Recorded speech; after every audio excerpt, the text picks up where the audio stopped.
Welcome back to Passive Income Pilots, everyone. Another week of financial education. Tait and Ryan here with Ryan Gibson. What's happening, man?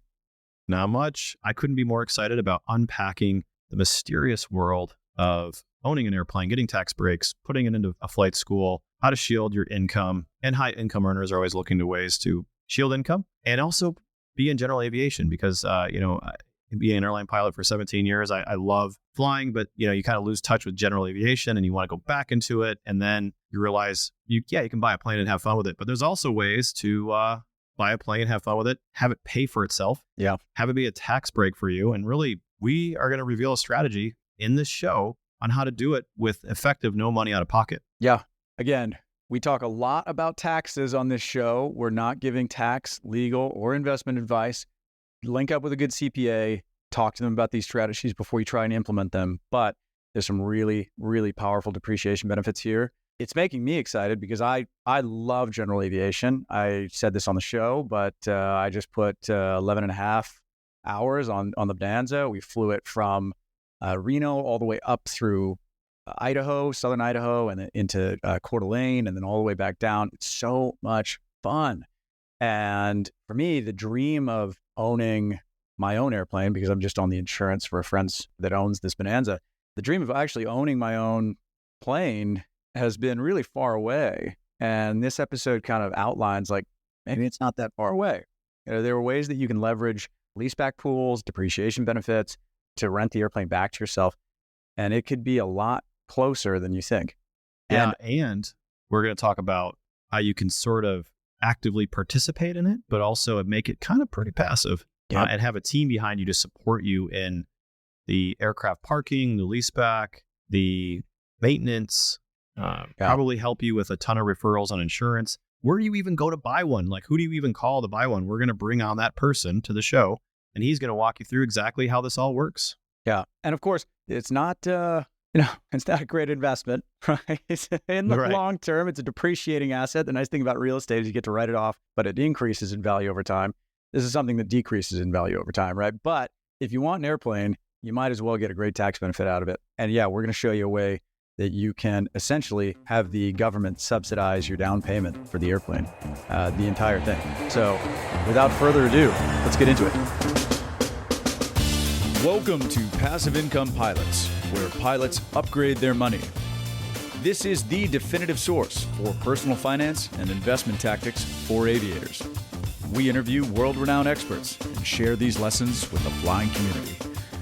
So if you're ready for practical knowledge and insights, let's roll. Hey, Luke, really nice to see you, and welcome to the show. Hey, Ryan, good to be here. Thanks for having me on. Yeah, so you and I met through the Flight Academy, the place that I actually rent the Cirrus SR22T in Seattle, in the Seattle area. So Renton has a flight school called the Flight Academy. I actually love flying the Cirrus. It's a great plane to get around. And I actually first got into Cirrus flying when I went to Atlanta, and actually that Tait and I, we rented a 172 SP and we flew around the Southeast, Georgia, Florida, Tennessee to do due diligence on a self-storage portfolio. That was a blast. Yeah, it was a lot of fun. And then after a while, we're like, man, the ground speed just isn't doing it for us. But most importantly, we like the icing protection that we have, flight in known icing conditions. And then we also like the fact that you can kind of get above and climb a little higher and use oxygen and things like that. Well, anyway, I went through the Cirrus certification program. And then when I came back to Seattle, I was like, hey, where can I rent a Cirrus? And so that's how we got connected. And I think what you do is fascinating with renting planes and selling planes and doing pre-sale or pre-owned sales of the Vision Jet and Cirrus. So anyway, Luke, give us a little bit of your background. Yeah, well, I love to hear your story that you're using GA in the way it should be for your business. We were talking a little bit before the show about the personal trips, and that's why we get into aviation to do those things. My background, I'm born and raised Seattle guy. Not sure what I wanted to do professionally. My uncle was a pilot for UPS, had a good living, lived on a lake, got a bunch of ski days in. So as I was kind of floundering around in college, I said, I'll be a pilot. And I went to the local airport and soloed. And I said, okay, this is what I'm going to do. So I went to flight school and I got my certificates, but I had to get a 4-year degree at that time. So I went back to the University of Washington. While I was doing that, I was instructing at Boeing Field, and they just happened to have 5 Cirruses on leaseback, which I think we're going to talk about, at a time when there was only 300 Cirruses that existed. So I got a really big head start on the Cirrus world. And from there, I got hired and went to Duluth, Minnesota. There has to be some reason to go there. And it was for Cirrus aircraft. And I had this amazing job. People would buy brand new airplanes. They were small business owners. They were, executives at companies. And I would deliver the plane from Duluth to, Santa Monica, California, to Jacksonville, Florida, to York, Pennsylvania, all over the country. And I went from 800 hours to 2,000 hours in a year. It was a great job. And then, life happened. I met a girl back home, sort of thing. Well, I knew it for a long time, actually. But anyways, we got married and moved back to Seattle. We started doing it there and building our business. And that turned into aircraft rentals and flight training and doing adventure trips. And then that turned into selling airplanes and kind of staying in the Cirrus ecosystem and just trying to provide services to really, people that could own airplanes. And just had a great time doing it ever since. So I think what's really cool is that I grew up in the traditional Part 61 flight school where, 172s, 152s, a lot of airplanes, a lot of volume of students just kind of like passing through. And you're just, you look at the schedule and you're doing, 6, 7, 8 lessons a day. And you do a little bit of ground school, a little bit of flying. And so if you're thinking about like an instructing career, I think the Cirrus lifestyle, or they call it the Cirrus life, is kind of fun because, you're talking to your instructors, when I was getting checked out, they're like, yeah, well, we do it a little bit different. We will actually fly the airplane to your location. So like they'll go, fly the airplane from Renton down to Bend, for a few days and actually train somebody on site that's taking delivery of like a Cirrus or SR-22. So they kind of fly like all over the country to really cool places and meet with people to train them up. And I think that's that's kind of fun for the instructor to build their hours that way. Way more fun than I think, some of the things that we did, which is like, how many times can you go around the Flint VOR? And they get to go to different places. They kind of get that better cross country experience, and they're flying a great airplane. Real quick on that, yesterday, we had a gentleman, we met him at the factory. He picked up his brand new G7 SR-22T, didn't have any flying experience. And we flew back across the country 3 days, how really get to kind of eat your dessert before, go over the Rockies, fly by Mount Rushmore, and go out and the crew car concept, all that kind of stuff. And then he landed in Renton. And now we're going to start on his private pilot's license. And he's going to come be with us for a week at a time, 5 days, go away for 7, back for 5. And we're going to fly with them. We'll get 4 flight hours a day and 2 lessons. Anyways, we're going to do that to get his private. And then to your other point, we have a couple down in College Station, Texas. We're going to fly the airplane from Renton, park it in College Station, Texas for about 2 months. The instructor will go back and forth several times, and we'll get both of their privates done in that capacity. That's amazing, and we're gonna unpack like all the things behind the curtain on this podcast, which I think is gonna be really fun because I have a crap load of questions, but Tait, you're dying to get into. Yeah. So Luke and I were talking before the show, and I just want to preface this episode with, the idea here is, hey, let's talk about GA, and let's, we've been witnessing incredible run-ups in the wealth and the incomes of airline pilots. And there's so many airline pilots that haven't touched GA in 10, 20 years.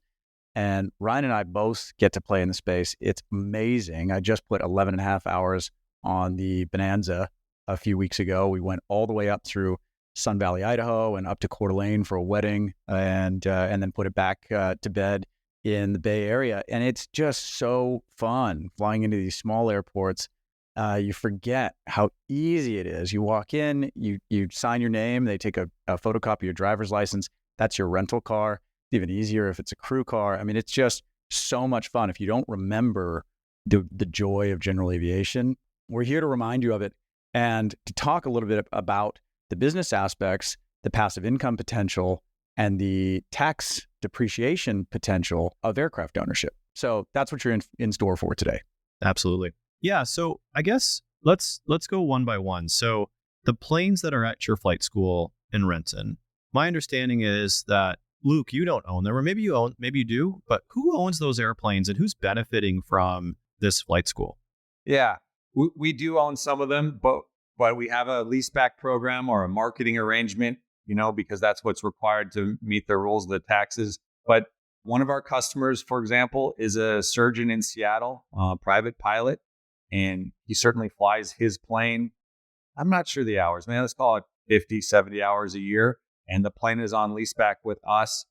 And we then have it for rent and for flight training. We're a little bit different program in that all of our aircraft are Cirrus and they really are all late model. Our business model is to have 2 years under 1,000-hour aircraft. So we're really providing a high-end product for people that can afford to rent that and want that. And maybe it's a gateway into ownership, or maybe they just rent and keep enjoying that style and, put off some of the challenges that ownership has. But that is a renter. We have another gentleman who's owns several small businesses, and one of the things he does is use the airplane to get back and forth to look at properties, to look at maybe warehouses.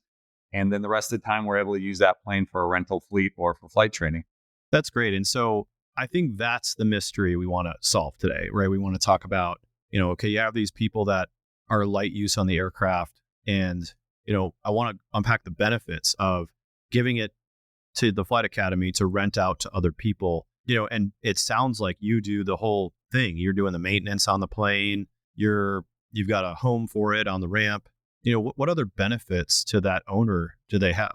Yeah, we try to make the experience turnkey. Obviously, they're paying for the aircraft, but we set up, we have a group insurance policy. We take care of the storage of the aircraft. We manage it in terms of getting in it for maintenance, making sure the databases are updated, cleaning, all the things it requires to make the plane useful. And in our particular way, we talked about where we kind of do concentrated flight training, accelerated, if you will, is that someone comes in and they say, hey, I'm going to use the plane for this week and we're going to hit it pretty hard. But then that means it might be available the next week for the owner. So we have an online scheduling tool, and we kind of make sure they understand how we work. Where most flight schools are doing 2-hour blocks of time and they're just doing that forever. That's not our program. We kind of talk to our people about making the spreadsheet work with about 30 to 50 hours of rental a month. And sometimes, we're here in Seattle, the summer that peaks up, and the winter it slows down. But they're really turnkey. They just get to buy the airplane, and then we take care of all the stuff. It's there for them when they want to fly it. And do they make any profit on that rental? That's a good question. The planes do cash flow for the owners, but there's some other costs, if we're being clear, about depreciation, where it's not necessarily a great ROI on your money. So when you buy the plane, it will cover the mortgage, it will cover the maintenance, it will cover the insurance. But then when we add in depreciation, you're at a little bit of a loss. So it really is for someone that's looking for the tax side of it, plays a huge role into wanting to do this. Let's talk about that. And just to clarify real quick before we go too far, because depreciation is a kind of a new concept, I think, for a lot of our listeners. You might actually be on paper cash in pocket is what I think you're saying. But on your tax return, you may be showing a loss. Or are you actually talking about the physical depreciation of the airplane? Well, there's both kinds, and both are real. So certainly, let's just talk about the first part. You've got your monthly bills that come with the airplane, and you get your cash flow. And I think at the end of the year, that's probably about a net zero. So that kind of covers everything. But aircraft typically are a depreciating asset. So that means as we put hours on it, as you put hours on it, it has less value when we sell it to the next person. That doesn't come off every year. You don't see that until you actually go to sell the aircraft. So there's real asset depreciation in its value. And then there's the part where it becomes the investment side, is the bonus depreciation. We've have some nice laws, and we have had for a lot of years, and they've kind of changed, and is Congress going to reauthorize them? But both under Democratic and Republican presidents, they've existed. And as we sit here in 2024, and as an aircraft salesman, my phone's getting busy on the pre-owned side, there's 60% depreciation in the first year on owning an aircraft. And that's something that's driving a lot of buyers. We always see busy Decembers because of that. Yeah, we see the same thing in real estate. People, hey, what do you got? You got something to buy? You got something to invest in before the end of the year, because they can look backwards on the tax year and say, I've had all these gains. What do I do about that? And sometimes buying an airplane or buying real estate in the final month of the year will give you that tax shield against what you've made throughout the year. And so as a strategy, as an investor, if you're listening to this and you're thinking, hey, I've sold a bunch of rental properties this year and I didn't do a 1031 exchange, which we talk about on a different show. What do I do? Well, the answer could be to invest in something, right? And in this case, we're talking to Luke about buying airplanes, but buying airplanes or buying real estate will give you that taxable shield against any potential gains that you have. You mentioned 60%. I just wanted to clarify the 60%, and maybe we unpack that. So let's just say it's $1 million airplane that you buy. What do you think in this tax year, if you sold a pre-owned, I don't even know if you get a pre-owned less than 2 year old Cirrus for that much money, but let's say you're getting a $1 million airplane. How much tax break would somebody expect to get dollars wise? Yeah, I mean, there's a lot of nuance in there about what comes through on your taxes, W-2 versus, K-1 and those sort of things. But the 60% tax benefit, so you get to write off $600,000 of your income in that case. And so, you profited, you've got a profit of $600,000. Now it's zero. So now your tax basis is zero. And next year, that's going to drop to $400,000, right? 40%. That's right. But it's the bonus depreciation part. It was a not too distant past where you could do 100% bonus depreciation. That was even a tastier thing. And then it went to 80, not 60. And this is something that gets volleyed around back and forth in Congress and has had different things, but it's certainly been advantageous to aircraft owners. Now, you get the $600,000 write-off this year, but you also get the $400,000 to depreciate over a certain span of life, right? So the $600,000 you get in the first year because that's bonus depreciation, but you still get the benefit of the $400,000 that you didn't depreciate in the first year, right? It just happens slower. That's right. I mean, you can fully depreciate the asset over 5 years. The traditional depreciation is 20% a year. So you just get to accelerate that in the first year, and then you work the rest out over time. Something to clarify is you do have to have the plane linked to a business. It can't just be your private aircraft. So that's where the flight school and the leaseback comes in as helping to facilitate that bonus depreciation. If your business is such that you need to travel and you can say the aircraft is required for the travel, then that's helpful. And even learning to fly the aircraft is an act that can be written off and put towards those hours. But if you don't have a business that requires an airplane, then you have to find a way to do that. And putting it in the flight school is that way. That's a really good point. We talked about this before. I think it's like, okay, you basically said at the beginning of the show, we're going to break even here. What's the advantage? Well, the advantage is Luke and his team are going to take care of your plane, and you're going to have a place to put it, and you're going to have the maintenance done, and you might net zero at the end of the year. Maybe you have a banner year and it flies a lot. You make a little bit of cash flow, but your big benefit is that you've put it into operation. You put it into service so that you can take that tax break that Luke was talking about. In terms of linking it to a business, you have to have a certain amount of usage, has to be business versus personal. And so if you put the plane in at the end of the year and only do one flight, that counts for the whole calendar year of 2024. You could say 100% of my business use in 2024, 100% of the aircraft use in 2024 was for business. If on December 30th or 31st, you did that one business flight, and then that would count against any income for the whole year. Right. And this is exactly like when you buy a short-term rental. You scramble to get it ready and listed, and you get your first short-term rental tenant in there on December 30th, and you get you can do the cost segregation bonus depreciation for the entire calendar year. Now, as a reminder, we're not giving any tax, legal, or investment advice. Do your own due diligence and consult with your tax and legal team before doing any of these strategies. This is just a friendly conversation. Luke does this. Tait and I do this personally. I don't own an airplane, but just know that these strategies are out there. And so, think about this. This is, you buy an airplane for $1 million, you get the $600K write-off, put it in service for a very, very short period of time, and then you pull it out. You still benefit from that write-off. You're not going to have to earn it back in. And then, you can decide if you want to keep it in rental service or not. This is a massive strategy that people do. And, Tait, I've even talked to a CPA that told me that you don't even have to give it ready for rental service necessarily. You just have to have it offered out to the public. You don't even need a tenant in it. Yeah, that's the feedback we've gotten from CPA teams is it, the definition, the IRS definition of placed in service is that it's being advertised and it's available. You wouldn't even need a tenant in that short-term rental. So Luke, what do people typically do in your flight school? They typically buy a brand new Cirrus, enter it into service, rent it out for a couple of years. What's the typical, avatar of someone that buys a plane and gives it to the Flight Academy to rent? Yeah, that's our model. So we are a little different. We're a boutique flight school, and we do kind of deal with people that have the means and the interest in flying a Cirrus. So our model is brand new aircraft, and we have them for about two years, less than 1,000 hours, and we want to turn them over because we just want to have the latest and greatest. Cirrus just changed their airplane. They now have a Generation 7, So we're in the process of changing our fleet from generation 6 to generation 7. So our clients, Cirrus has done a great job of bringing in non-pilots, non-aviators into this. So 40% of new aircraft buyers for Cirrus are not pilots previously. And so not only do they need to learn how to fly, but they need to learn how to own and operate and manage the aircraft. It's not something that people have a lot of experience with. So our buyers are successful individuals in other walks of life, entrepreneurs, executives of businesses. Around here, we have a lot of Amazon clients, Microsoft clients, but we also have a lot of small business owners doing, I'm always amazed at what people are doing there, from storage units to CBD oil to traditional stockbrokers and doctors to butchers. I mean, we just have all kinds of people. And so they say, hey, I know how to do that. I like flying. I'll buy the airplane, put the plane in your flight school. You guys manage it. You guys fly it. You send me a check at the end of every month.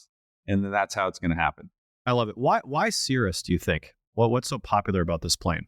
Well, I couldn't be more biased. I mean, I have about 12,000 hours flying Cirrus. So that's like, if you cut me open, it bleeds out. But I think the safety features appeal very much. Every airplane has a parachute on it. We've got big modern displays so that the screens are easy to read and easy to operate. The interior is based on a BMW, but it just kind of feels right. You go out to the airplane and it's nice, it's clean. You can take your family and friends. The flight school I first went at had the 172s with the stop drilled cracks in it. You had to explain to people why that worked or different things. So it's a modern aircraft, it's a safe airplane, and it actually can get you places. From here, you want to go to Sun Valley, 2 hours and 15 minutes. Boom, you're in Sun Valley. You want to go to San Francisco, 3 hours.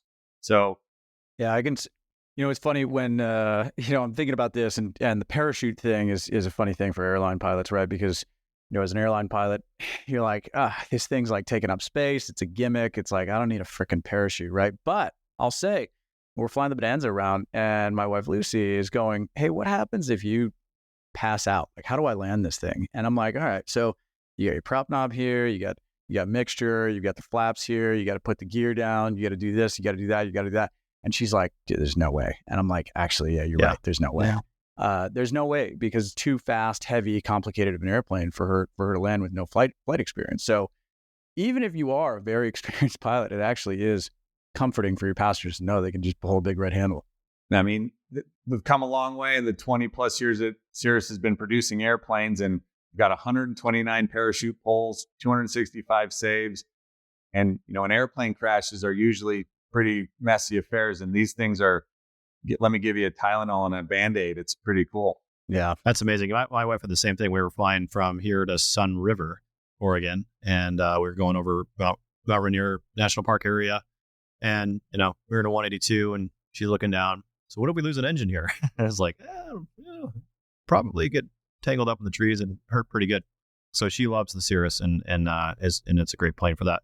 Can we break down, let's just say, I'm not going to get into numbers and what the hourly rates are and things like that, but if the plane was $100 to rent, which is a lot more than that, but if it was $100 an hour to rent, how much, or maybe as a percentage, if I bought a Cirrus and I put it in your fleet, what's the breakdown in cost? And, if someone came in and rented it for an hour, what's going where and what's paying for what? Yeah. So let's assume that the fuel and any consumables, because we do a consumables rate. So if it's just the $100 is the income for the airplane, what we do is we have a 70-30 split with the owner and the flight school. And so the owner of the aircraft covers obviously the mortgage of the airplane. They cover the insurance, they cover the tie down. They have the costs are borne by the owner, and then we manage the plane and we market the plane, we get it out and bring in the clients in for our percentage. Got it. So just to be clear, so they're renting the spot, and then they're paying the mortgage, they're paying what was the other thing you said? The maintenance? Insurance. Okay. Yeah, I mean, it's really simple. We go through, but all of the expenses of the aircraft are the owner's cost, but we handle everything for them so they don't have to do anything. So we schedule all the maintenance, the cleaning, we provide the tie down space. There is a fee for the tie down space, but they're pretty hands off in how anything. Now they actually can be as hands on as they want to be in this example, but typically we take care of everything for them. What is that expense amount you think as a percentage? How much do you think if the rental rate was $100, is it 60 or 70? I guess the mortgage, and we'll put the mortgage aside because that could be a rate and how much you put down and all this stuff. Let's just talk about maybe maintenance, the tie down. And we're not talking about someone slamming the prop into the ground or some crazy, situation where you got to make insurance claim. Well, I mean, I go back to the top. It really, at the end of the year, there really isn't a lot of cash flow on it because those expenses, and insurance is probably the largest one. And where we are in the Pacific Northwest, real estate for airplanes is pretty hard to come by. So that's a big expense also. So it kind of washes out. There's not a lot left over for the ROI. And as I was kind of say to people, if this was such a great cash flow business, you'd probably see Cirrus's all over the place. But where you have to be able to do is find that tax benefit, that bonus depreciation where it really comes in. The other thing to think about, I guess, is if you want to make flying pretty much zero cost for you, you can do this investment. And then you are getting your 50, 100 hours a year kind of covered by the rental of the aircraft. Oh, really? So you would probably, that's kind of how you pencil it, right? So if I'm going to fly a Cirrus for 50 hours a year and I buy one, I'm basically just going to cover my costs. And that's pretty significant. I mean, these rates are $500 for the non-turbo SR20 to $800 an hour, maybe. So, I mean, that's not it's 40, 50 grand. So it's, not insignificant. Yeah, that's right. I mean, you have to keep in mind that the planes that we have on rental, the SR22T, the G7 is a $1.25 million airplane. The SR20 G7 is a $750,000 airplane. So they're, those are getting up there. So what I love about this is we're all about unlocking ideas on this show and getting people to think different ways. So what the traditional way of thinking about aircraft ownership is, okay, a Cirrus costs $1.25 million. I need to be able to afford a $1.2 million airplane before I can afford to buy it, right? But what we're saying here is, hey, this is a different way of thinking about it. Maybe, you don't need to be in that sort of financial position. You don't need to be that far up the wealth ladder to do this. You could buy it. You can put it into a lease pool. You can take these incredible tax benefits, and you get to have your cake and eat it too, right? So figuring out these creative ways to leverage tax benefits and to leverage the joy of GA without having to just buy it outright by yourself. Yeah. And one thing I wanted to clarify too, that $600,000 deduction you talked about, if I'm an airline pilot, can I deduct that against my W-2? How does that work? Do you know, Luke? Well, you certainly can deduct it off your bottom line income for sure, but the plane has to be in the furtherance of a business. So that's why it has to be linked to the flight school, because on your own, you can't write it off against your W-2 income. Exactly. But I mean, some pilots are in the 37% tax bracket, right? So now, I mean, $600,000 write-off. I mean, that's huge. That's a lot of money, right? And you get the benefit of flying it because we all love doing that, and you get to go on fun trips. And well, and to be clear, though, it does not sound like you can write it off against your W-2, right? Because you would have to materially participate in the lease pool in that business. So if you owned a business on the side and you bought the aircraft for the furtherance of that business that you materially participated in, then it would be an active write-off. That's the way I understand it. Is that the way you understand it, Luke? Yeah. And so our leaseback agreements are actually called marketing agreements, and we've structured them such that I know the name of the podcast is Passive Income Pods, but we've structured them as such that the person who is the lessor of the aircraft participates in that. So we have them involved in a monthly meeting. They come down and are helping us set the rates, and they're involved in the business. Yeah. So it's really not a lease agreement. It's a marketing agreement. And we have them connected to that so that they can participate. That is fantastic. This is great. That's fantastic. So get your CPA involved, obviously. Yeah. Don't go into this blindly. Right. Yeah. The thing that I wanted to talk about too is like, okay, so you're getting this $600,000 tax break, but math and public here is not my strong suit, but 37%, let's just say, times 600,000. I mean, you're talking about a $200,000 tax write-off. Let's talk about the financing on this. Where do people typically go get financing? What does that look like? How much down payment? Yeah, I mean, it's fairly straightforward. Obviously, rates are dynamic and have been high recently and are coming down, but usually 20% down. Right now, the rates are about 2% over the Fed funds rate. So you're in the mid sevens on those rates, or the mid sevens on those rates. And it's a 20-year term, but it's a 5-year loan. So you got 5 years, and then you got to do a balloon payment. You have to refinance or do something else. But that's it. We have special banks that specialize in doing aircraft financing, or you can go to your private bank, and they'll do that as well. But they're not as experienced with airplanes, so it can get a little messy.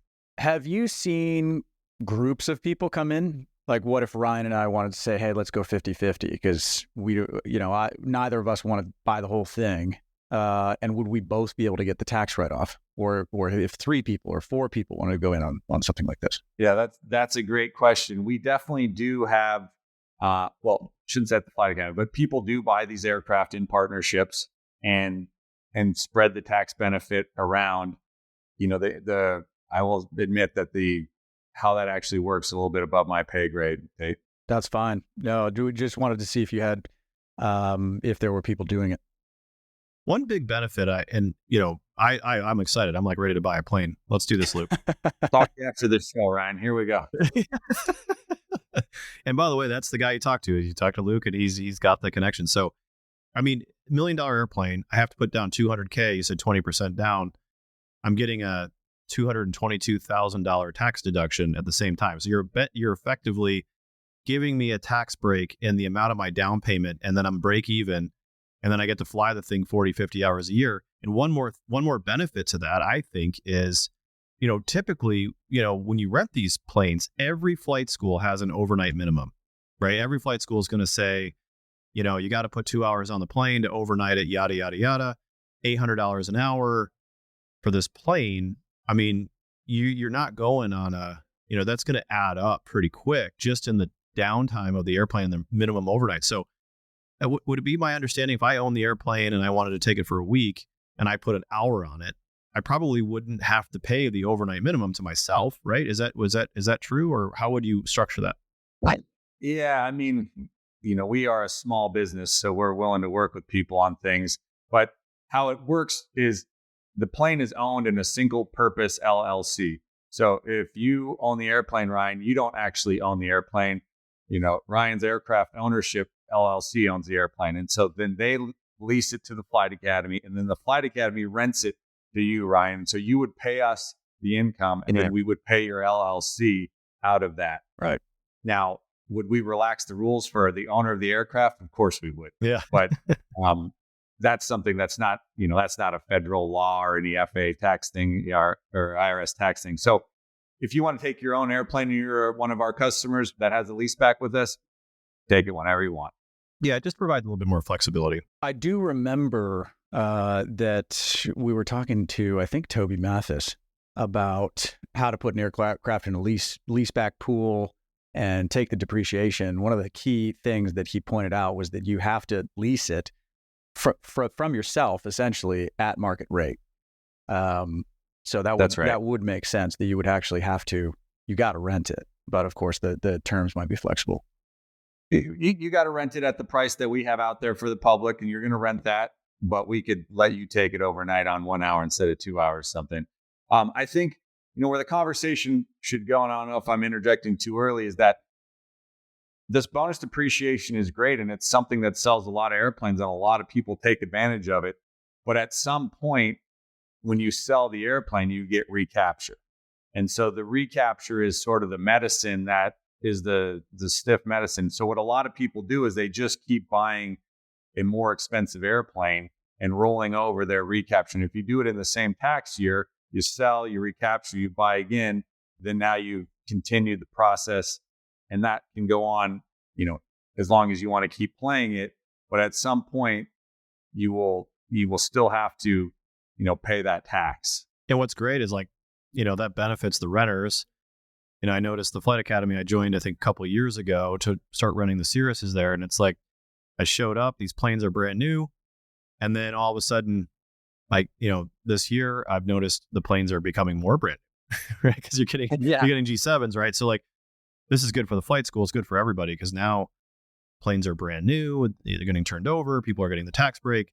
This is what the government does in the tax code. They are trying to incentivize you And they're Yes. trying to incentivize your behavior to stimulate the economy, right? So, tax code, we talk about this on the show all the time. Like the tax code isn't written on how to pay taxes. The tax code is written on how to take tax breaks, right? The government writes incentive to promote activity, right? So I know people are always like, oh, is this going to make me get audited and all this other stuff? And it's like, these things are structured to benefit people who are investing in planes, investing in economy, investing in manufacturing, right? This is the incentive. So it makes sense. Like, wow, is it probably pretty good for the economy that somebody buys a new airplane every year or every other year? So that's why these tax breaks go. But one thing I also wanted to clarify is if you sold a brand new airplane or bought a brand new airplane, you get the depreciation. But if you also bought an old airplane, you would still get the depreciation based on the dollars that you paid for it. Is that your understanding? That is 100% correct. Yeah. It works for both new and pre-owned aircraft. And that's a function of the Tax Cut and Jobs Act of 2017, which in this form of bonus depreciation, which was 100% for 5 years and now is sunsetting by 20% per year, currently at 60%, 40% next year, it applied to pre-owned assets, which was not a characteristic of bonus depreciation in in previous forms, right? The amazing thing is you could buy a used airplane, you could still take bonus depreciation. It didn't have to be a brand new asset. So that's a great point, Tate. Yeah, that was a change, and it spurred a lot of activity. Sure did. Yeah. So just to make sure that people are following along with this. So if you bought $1 million plane, you're going to get a $600,000 write-off in the year that we're filming this in 2024. Then you're going to have $400,000 left over to deduct, and you're going to get $100,000 a year because you've already gone through 1 year, and then you get the additional $100,000 per year in the 4 years that remain in the depreciation. So yes, you get a huge tax break in year 1, but then you also get a $100,000 tax break in years 2, 3, 4, and 5. Right? Is that how we? That sounds spot on. Yeah. So again, you're getting that $220,000 break in the first year, but in the second year, if you're in the 37% tax bracket, you're getting $37K, $37K, $37K savings on taxes while you break even on the plane, assuming, right? And you get to go fly it. Now, the recapture tax, on my understanding, everybody kind of gets afraid of recapture, but recapture is typically done at a flat 25%. Isn't that your guys' understanding? I think it's actually done at your tax rate, but Is it? Okay. It's only if you fly the airplane, let's say you bought that plane at $1 million and it was actually worth $700,000 when you sold it, you depreciate 100%. So that $700,000 is now all profit or all to the bottom line, but you're only paying tax on that amount, not the original amount that you purchased. I see. Gotcha. So it could be slightly advantageous depending on, where you buy and you sell. But there's got to be an end of the cycle. But what happens is someone takes that $700,000 and then they go buy the $1.2 million airplane, and now they can write off the $700,000 plus and keep going. That's exactly what I talk about in real estate, being a lazy man's 1031. It's like, as long as you're taking those proceeds and you're rolling them back into real estate or other assets that provide fresh depreciation benefits, it's like you can offset those gains in perpetuity as long as you're continually investing those proceeds back in, which is the idea. That's what the IRS designed it for. Let's switch gears to the purchase of the plane. What's the wait list like? Where do you find these things? What's it like working with you, Luke? How long does it take? Kind of go over kind of a overview of that. Yeah, thank you. New aircraft are produced by Cirrus, or the ones that I deal in, Cirrus Aircraft, and they have a 2-year-ish backlog. That kind of ebbs and flows a little bit, but they're doing a great job on their marketing and on the new sales. So that's about a 2-year backlog to get those aircraft. Pre-owned airplane are, readily available on the market. There's kind of the biggest place where everyone puts them on controller.com. I broker planes with Aerista. We have Aerista.com. And what it goes like is typically someone calls me up and they tell me what they're always start with. What's your mission? What do you want to do with the airplane? Do you have to go somewhere? Because that's going to tell us if you need a turbo. Do you need a 22, a 22T, a 20? What are you doing with the airplane? So let's find a plane that actually fits what you want. And then we talk about the features. Do you need anti-icing or, air conditioning? Do you want oxygen? What is it that you want? Where's your price range? Are we going to buy an almost new 1-year-old plane? Or are we going to go look back 10 years and find one with a little more hours on it? Anyway, so we understand what the person wants, what their price range is, and then we go find them an aircraft that meets their needs. The process can take several months, or if someone's on it, we can do it probably in 3 weeks. And so we locate the aircraft, we look at the logbooks, we negotiate a price, we get it in for an inspection, we deal with getting the plane, get them set up with insurance, get them set up with financing. And then obviously that goes through an escrow process, just like a home. And you close the airplane, switch the ownership. And once again, another thing on the taxes is part of it is, where do you close the aircraft? You're going to close it in Oregon, Montana. You're going to get it out of California. Most people do, or that kind of stuff. So there's some skill to doing it. What state's the best state? Well, it depends on a lot of factors. So, for example, Oregon is a no sales tax state. So people in our part of the world say, oh, let's close in Oregon. Well, if you live in Washington, we have a use tax, which is the equivalent of sales tax. So there's really no getting around it. There are some tax states. We're closing an airplane in South Carolina. I believe they have a $2,500 use tax. There's things like a casual sale where you can avoid it altogether. So it really depends on where will the plane be based and where's your principal ownership. Some people have houses in 2 states, and where do they say they live? So it gets complicated. And back to your disclaimer, I would recommend hiring a tax professional. Right. And there are guys that specialize in aircraft taxes. What is the biggest mistake or most common misconception that people have when they're buying their first airplane? Oh, that's a good question. I think people don't appreciate what their mission is, so they'll not realize how much they can fit it into their lifestyle, actually, or how much they're going to like it. So a lot of times it's not uncommon for someone to buy an SR-20, which is the smaller engine airplane, and they jump in it and they doing a few things, and then they realize they want to be able to go over the mountains in the wintertime. They want to take 2 other, another couple with them somewhere. And so they buy too small. They don't buy big enough.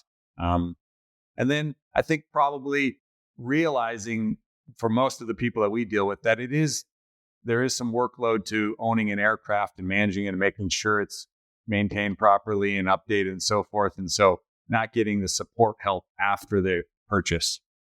Makes a lot of sense. Well, that's great. This has been, eye-opening for me, and I think our listeners are going to love this one. Luke, thank you for your time. Can you tell us, how do people get in touch with you? What's the next step? What website? What's your email address?